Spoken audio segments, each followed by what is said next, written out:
Education in India is changing faster than ever, and at the heart of this transformation stands Kavita Kerawala, Vice Chairperson at Vibgyor Group of Schools, is a visionary who has spent decades reshaping how children learn and grow. Today, we dive into her journey, her passion, and the powerful ideas driving the Vibgyor schools toward a more compassionate, future-ready world.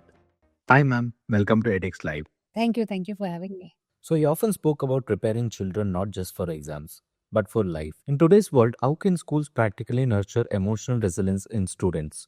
I see this difficulty all around me every day because the way the whole world is evolving, it's a new world altogether, And as kids, when we were small, changes used to happen very, very slowly, very gradually. So we had enough time to adjust to all of that. But today's world is changing so fast, you know. Every day there is a new gadget in the market. Every day there's a new way of handling your life, you know, that is in the market. So that has left all the educators as well as parents they feel challenged all the time. And the biggest challenge is making your children emotionally resilient. Because what we have noticed all around us, emotions have taken a back seat, and humanity cannot move ahead like that. So, what we try to do in education, not just in Vibgyor, but even other schools or other educational institutions, we work very closely with some of the state governments. We try to maintain this balance. And how do we do that? By communication, by talking to children more often, by giving them some kind of counseling. So we have very, very strong counseling cells in our schools. They don't only take care of children's educational specific requirements, but they also give them different kinds of counseling. And we have seen the cases rising. So it's not that as adults, we feel, that it has become an unsafe world and we need to strengthen our children, make them emotionally very strong, you know. And schools as well as homes need to be emotionally very, very safe places for the child to be in. Different kinds of cases come, and the numbers are overwhelming. It's in a way nice to see that even children are realizing that they require help. And that is why we have counselors and a very strong team of counselors in every schools. We don't just give counseling sessions to children, we also provide similar sessions to parents, because there is an equal responsibility shared. The child is with us, I agree, for 7 to 8 hours every day, but rest of the time he is at home. And parents being so busy, families becoming nuclear families more and more, so that support system is no longer there. And that is why the child is left in a very, very vulnerable stage. The child actually doesn't know who to go to. And that is where teachers step in.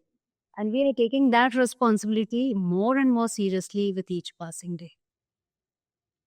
So, teachers, as the name suggests, they teach. But that's not the only thing they do. They are preparing children for tomorrow.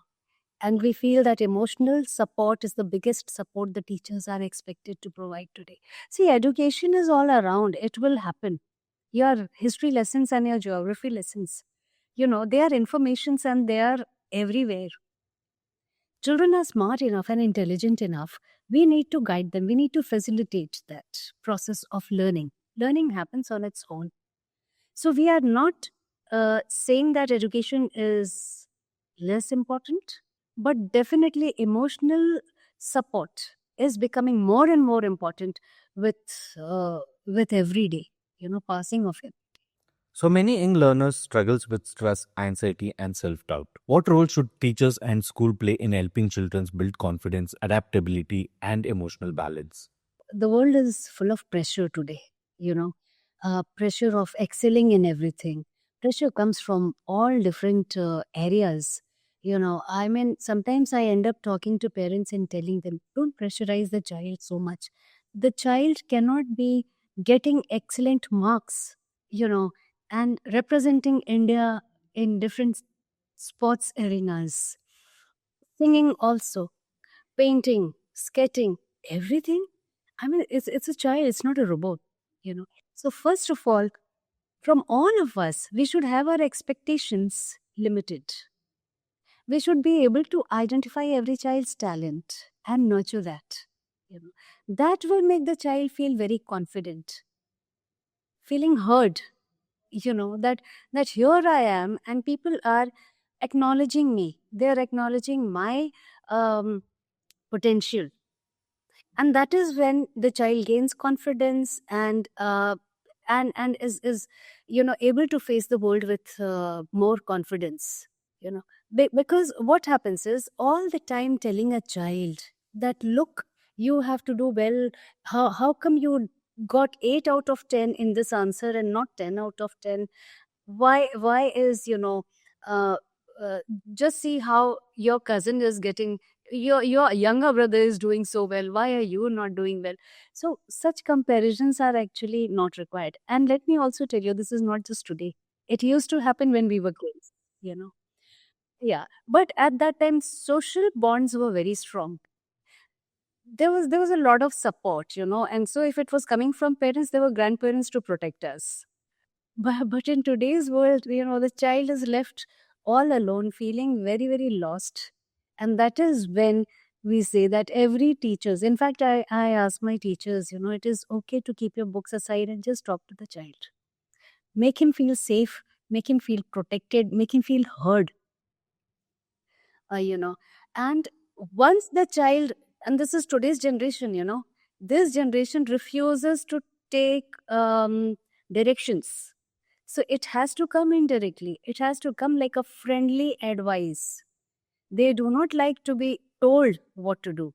So you have to kind of very, very gently suggest, tell them, that, okay, if you have made this mistake, it is quite okay. There's no problem, there's no harm. But how do we build on that for future? What would you do differently? So that, do you think that this is a mistake, or do you think otherwise? So it's always good to make the child realize the problems on its own. And so the tactics have become different today. So this is what we are trying to do in our schools, and this is what I advise everyone. So, ma'am, we don't often talk about this, but parental well being deeply affects a child's development. How come schools support and engage parents so that home becomes a space of emotional stability? Now parenting has become very different, and I'm not sure why. Why do parents hesitate to discipline a child? you know to tell the child that, this is not acceptable, can we do it this way? Or, they are forgetting to tell the child where to draw the line. See, because everything has to be earned. Privileges have to be earned, rights have to be earned. But now what we do, we go by a child's thought process, or the demands, or the requests, and we succumb to it. And we think that we are great parents because we have been denied by our parents of certain things. So we are providing our child everything. But is that the right parenting? No, the child doesn't know what is right and what is wrong. We have to tell the child that first. Screen time, the most spoken about, the most debatable. Screen time, how much a child should be watching the television or the screen, how much, whether the child should be on social media or not on social media. Australia has banned social media for under 16. We all know that. So there are pros and cons of everything. I am in favor of technology 100%. But where do we step in? Where do humans step in? What you can teach, machines can't. So this is what we share with our parents through parent counseling. Our counselors are all the time available, not just for children, but even for parents. We've been having group counseling sessions. But this is something I very, very strongly stand for. That we need to say no to a child also. The only thing is, we should know how to say no. You can't provide a child because the child is of a very young age. So what happens? Parents at times, because all of us are so busy with our lives, we feel that we are not giving enough time to a child, you know. And there is a state of competition, there's a state of panic in parents. They need to just relax. Parents need to relax, so that there is a better environment at home. The child is not under pressure. And so what is happening today is parents are carrying their own burden, and unknowingly they are pushing it on the child. And that is because childhood trauma remains the whole life. It shapes your personality. What you have gone through in your childhood affects you as an adult. These children are not used to taking no. They don't want. They don't know what failure is all about, because now what the most of us are expected to do, raise or no raise, every child will get a medal. Every child will get a certificate. So that keeps them away from understanding that you have to put in extra effort to win, and losing is also okay. So when a child goes through the difficult times, everything, not just in the child, even for us, our experiences shape us. They make what we are.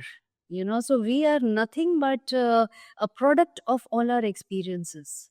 So, with the digital world getting louder every day, how can students and even parents build a healthier relationship with technology and attention? By bringing a balance, I feel, I'm not against technology, and I'm repeating this because we have a lot of technology in the way we impart education. Technology has its own limits, just like human beings, we have our own limits. If the it can be treated as a tool.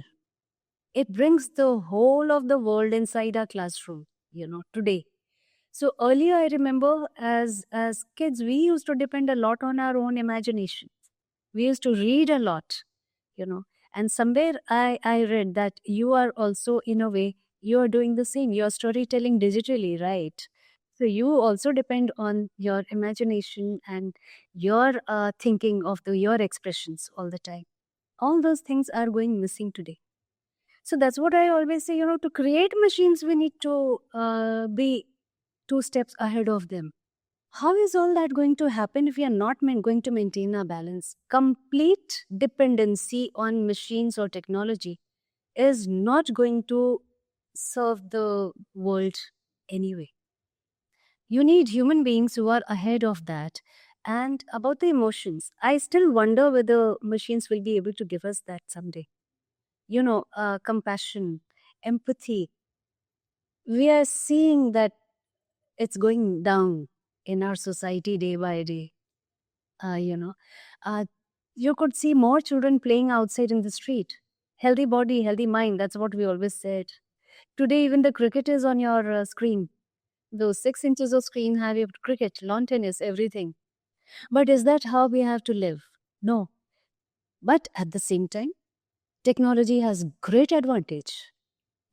I mean, I felt that I was in the space when I had that virtual reality, uh, camera on me, and I could see everything, and I was mesmerized. I'm telling you, everywhere there were stars, and I was actually feeling like a kid. I was turning all around and trying to see which planet is this and which star is this.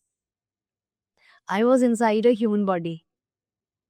And like a red blood cell, I was moving in the entire circulatory system. It is so fascinating. But at the same time, we should know when we need to talk, talk to each other, communicate. We learn so much. And socializing, social skills, interpersonal skills, these are all one of those 10 life skills laid down by UNESCO also. So they are also important. We should never forget that. Human relations always lead to improved versions of ourselves. That's nicely said, ma'am. And is the current education system doing enough to equip students with skills like focus, mindfulness, and digital discipline? How is Webcar making a change? We always say that our schools are holistic, you know. But we don't just say that, because that is a very, very highly abused word today. We say holistic without even realizing what it's all about. So holistic means, encompassing everything, making a full, complete child. And that means taking care of his social needs, emotional needs, educational needs, of course, and academic needs, taking care of his future, making the future, making the child so strong and, that he's able to face the world tomorrow with a lot of confidence. Now, how do you do this inside a classroom? That means your teaching styles are not only focused on whether the child has learned the entire objectives of that lesson is achieved. It's never only that. So we have inbuilt values. Now we cannot lecture a child that you are not supposed to tell a lie. You are not supposed to do this. That is not imparting values. The child will be, most confused, because that is just one line for rote learning for him. But it has to be practically shown. It has to be done with examples. It has to be done indirectly. So in every lesson of ours, like for example, history, we all know that Ashoka, when he saw Kalinga War, that was the kind of, that one moment changed this emperor, Samrat Ashoka, and then he embraced Buddhism and he started preaching ahimsa when he himself was responsible for massacring so many. So, this kind of example can lead to a lot of reflections related to values. That is what we like to do inside the classroom. We don't just teach the lesson, but there are different ways of approaching it. So Kalinga War could have been just one incident. You remember the time, year when it was fought, and over. But no, there are lessons behind that. Let's not uh, shove those lessons behind the curtain, so that the child needs to realize that he needs to actually understand what was going on in Samrat Ashoka's mind at that time when he saw so much of bloodshed all around. We keep talking about Hitler and Holocaust, you know. Same way. They in history they are not just dates. They are life lessons. So we just need to push children gently towards that. And how do we do that? By talking to them inside the classroom. By having a open conversation, welcoming their thoughts. So what do you think about it? Do you think Hitler did the right thing, or can you justify it anyway? Let us see what they have to say. So this kind of open debate inside the classroom is very, very healthy. At times it goes slightly haywire, because children's imagination then goes wild. Then that is a teacher's role to bring it all back to the classroom. And, everyone enjoys the sessions together, children as well as teachers. And children should be frank enough to share their deepest feelings with the teachers. If not inside the classroom, then outside. This is a victory for every teacher, when children come back to her and they trust her and they share their things with her. So, traditional academic dominates most conversations. How can schools integrate art, sports, values, and life skills without overwhelming students or teachers? Yes, if you talk about traditional education, I think at that time, definitely sports and art, they were considered as extra curricular activities. But in today's world, that is education. That is a part of education. And when I speak of holistic education, it includes that also. So what we do is we give exposure, a lot of exposure to children of different things. Just recently, our schools concluded Lit Fest, you know. So in literature, we invite then these celebrity authors, and not those who are just not writing children's book or fiction, even from the non-fictional and from different arenas, and then they share their experience, they talk about the books. So in a way, we gently try to push children towards reading. towards the world, which is very fast being forgotten. So we have all these events which are not outside the school or outside the classroom. It is all together. So, and we have also not allowed kind of thing, or our school has a different philosophy where we have all the children taking part in all the activities. It's a huge challenge for the teachers to manage that kind of event, but that's what we are known for. When there is an annual day, we call them concerts and viva. We don't select children; they all have to be there. They all have to take part. So what happens? All this is included in the education, and that is what we said. See, when we were growing up at that time, a lot of things were not there. Digital world definitely was not there. You know and right now we have even AI and robotics coming into the classroom.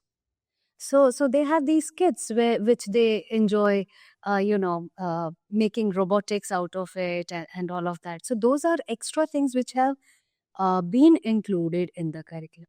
But are they really extra, and is that not education? Definitely not. It is all together.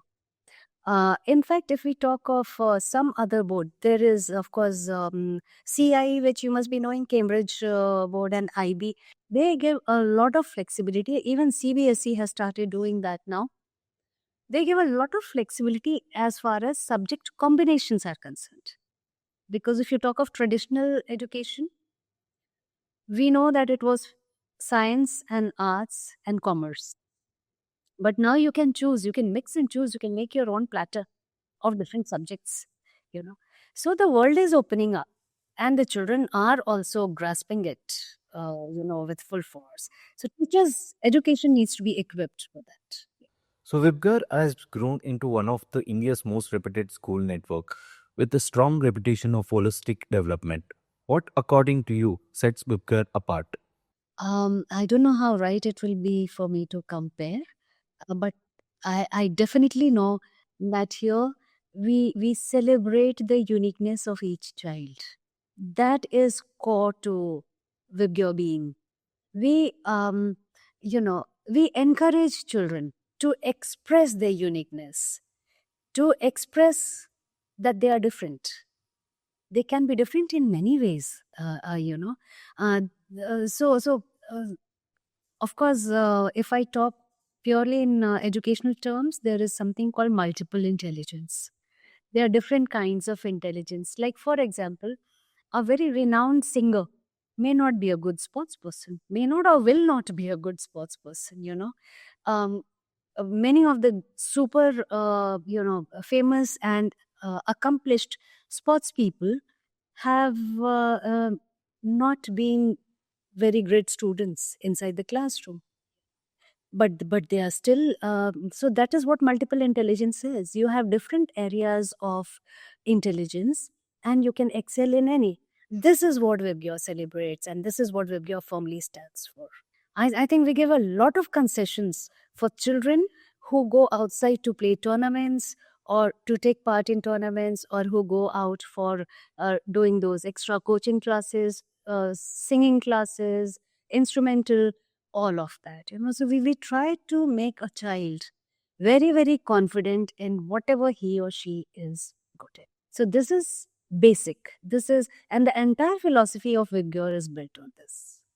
So, ma'am, as someone like you who has shaped a largest education ecosystem in India, what is one change you believe can transform Indian schooling for the next generation?